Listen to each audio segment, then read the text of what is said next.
it's a new world out there. And we got to focus on value, and most of us focus on performance, and that's a part of it, but it's bigger than that now. And so I want you to do some self-reflecting on your potential. Are you ready for what's next?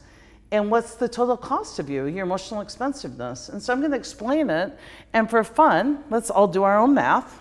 I won't make you report it, but what'd you think of the formula, right? What do you think? Like, how does drama show up? How are you personally emotionally expensive? When I'm emotionally expensive, I'm the best stonewaller. I disengage and you are dead to me. Like, I'm fantastic at it.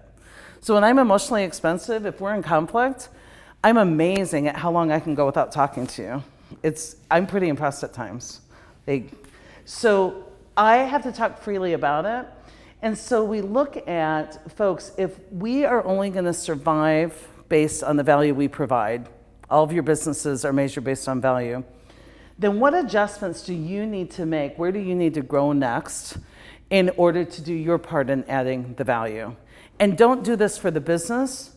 We also know from a research perspective, these are the behaviors that will make you happier at work and home. And so that's how I would do it, to not necessarily build the case for anybody, but once you get people self-reflecting, you'll at least know where people stand.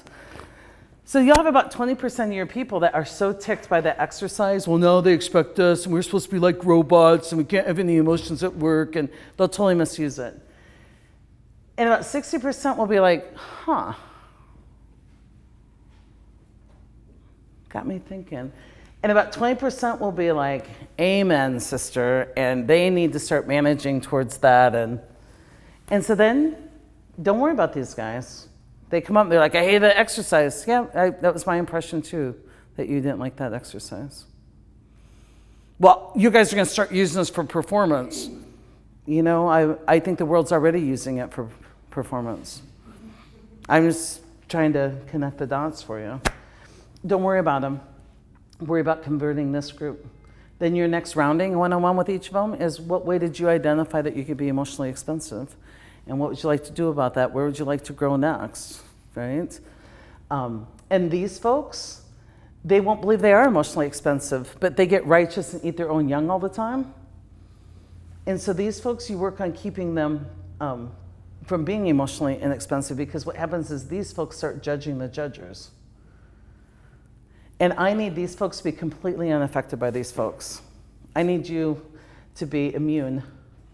So a lot of my visionary people, I coach them on quit getting sidetracked. Just be immune. Well, the patient needed this. Then do that for the patient. Well, she should do it.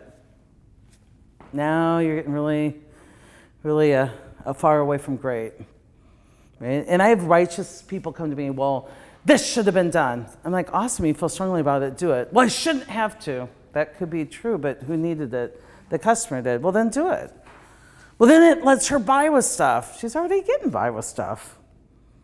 Well, so you want me just to do it? Yeah, if you see it needs to be done, you feel that passionately about it, I would just do it. Well, then I'll do everybody's job. I'll stop you before we get there. It's a healthy fear, but I'll stop you. I love you.